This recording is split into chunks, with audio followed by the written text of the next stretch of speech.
From Wish TV and the All Indiana Podcast Network, this is the News 8 Daily 8 Podcast, a Wish TV News 8 update.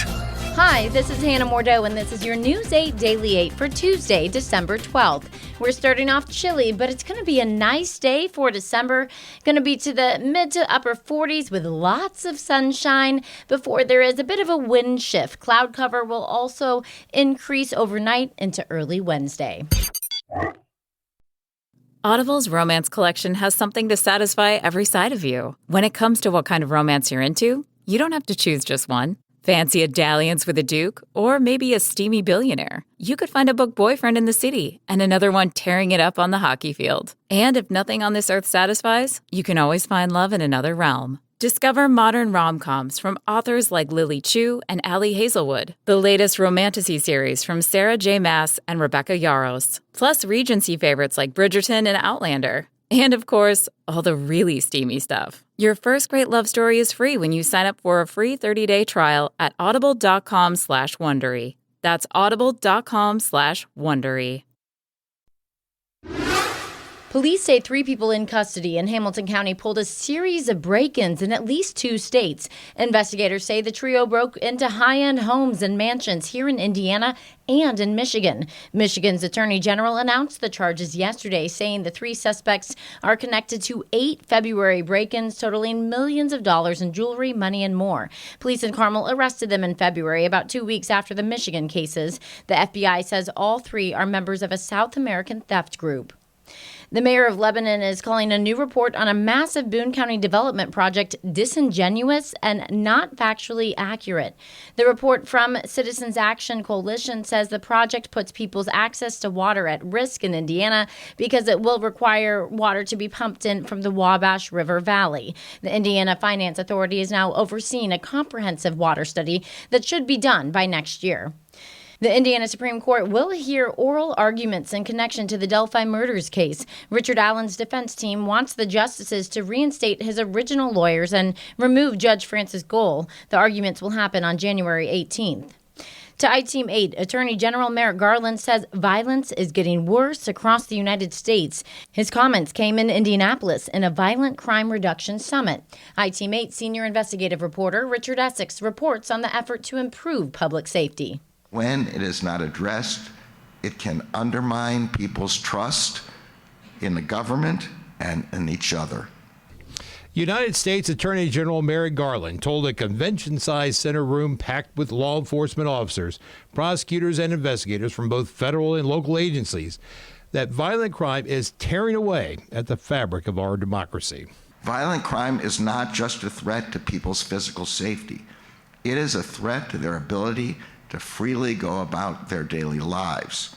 Violent crime isolates people and their communities. It deepens the fractures in our public life. The Department of Justice and other federal law enforcement agencies have partnered with local police to take on the problem. He cited one of the bigger problems facing police is retention and recruitment. The Department of Justice is offering grants to hire 1,700 new cops nationwide and offered access to federal law enforcement resources like crime gun databases. It is a driver of that. Not every drug dealer is a trigger puller, and not every trigger puller is a drug dealer. So being able to focus on both is important. And you heard a little bit about some of the operations that we've taken down over the last couple years. DEA just had a major Title III investigation come down. The FBI with the dogfighting and narcotics and guns, they're all related. The city of Indianapolis and the United States Attorney for the Southern District of Indiana, Zach Myers, announced a partnership in June of this year to bring in 3 new prosecutors. The city is footing part of the payroll for these new prosecutors. So right now they are we're in the background check process, so no one has gotten into the building yet, and we also are continuing to recruit. We hope to have our first one starting early next year, and we're super excited about it. And I think that's going to make a significant difference in the amount of crimes we're able to hold accountable federally, but also the partnerships that we have with our local law enforcement to get the best information about who these offenders are on the state and local side who are most appropriate for federal prosecution. United States Attorney Garland said that violent crime really started to peak in 2020, specifically gun crime. and that a few cities have seen reductions, like the city of Detroit. And those cities will be sharing their tactics while they're here in Indianapolis. In Indianapolis, Richard Essex, Wish TV, iTeam 8. In Fort Wayne, the owner of the minor league Komets Hockey team has died after a long battle with cancer. Team officials say president and co-owner Michael Franke passed away Sunday night in hospice care. The team says he played a major role in sustaining the United Hockey League and helped merge the Central Hockey League with the ECHL. Franke and his 4 brothers bought the team in 1990. The Komets plan to have a moment of silence in his honor on Friday before the game against Utah. Franke was 63 years old. A woman in Texas says she was forced to leave the state for an abortion her doctor said she needed after the Texas Supreme Court rejected her challenge of the state's abortion ban. Kate Cox tried to get court permission to end her pregnancy when she learned that her baby had a fatal condition. Her lawsuit argued that if she continued the pregnancy, it put her health at risk and threatened her chances of having another child in the future. But because the only exception to the abortion ban in Texas is when the life of the mother is in danger, her case was denied. According to her attorney, Cox was recently in and out of the ER and finally left the state to get an abortion.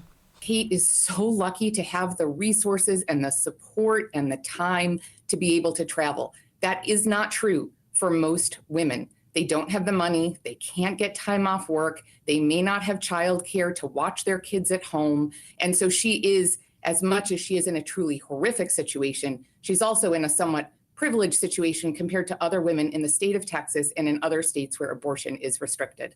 Cox is the first woman to ask the court for permission for an abortion in Texas since Roe v. Wade was overturned last year. It appears someone has stolen Abraham Lincoln's hat or a heavy replica of it. Investigators in Louisville confirm a huge bronze top hat disappeared from a statue of Lincoln. Authorities say the hat is about 2 feet tall and weighs almost 40 pounds. If you've been to the waterfront park in Louisville near the Ohio River, you've likely seen the statue. It's been there since 2009 and celebrates Lincoln being born in Kentucky. The sculptor says whoever stole the hat had to have been strong and determined to pry the bronze from its base. A new study shows that patients gain much of the weight back after stopping the new weight loss drugs like Ozempic. A study published in the American Medical Association Journal suggests that patients will need to stay on the drugs for life. And that can be costly. Lilly Zepbound costs more than $1,000 per month, and insurance companies often do not cover weight loss medications. There are 2 more babies at the Indianapolis Zoo. The zoo posted on social media, "Have you heard? Our Plains family is still growing." 2 baby gazelles were just born from 2 different moms. They don't have names yet, but both boys and their moms are doing well. Zoo says the gazelles will be staying inside, though, for the winter. This has been your News 8 Daily 8 from Wish TV. I'm Hannah Mordeau. Watch us on wishtv.com and like us on Facebook.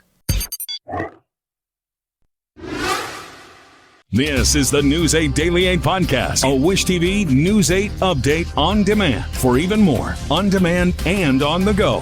Connect with Wish TV on Facebook at wishtv.com and on the free Wish TV mobile app. Thank you for listening. And be sure to like, subscribe, and follow this podcast for updates every weekday morning on the All Indiana Podcast Network and wherever you get your podcast.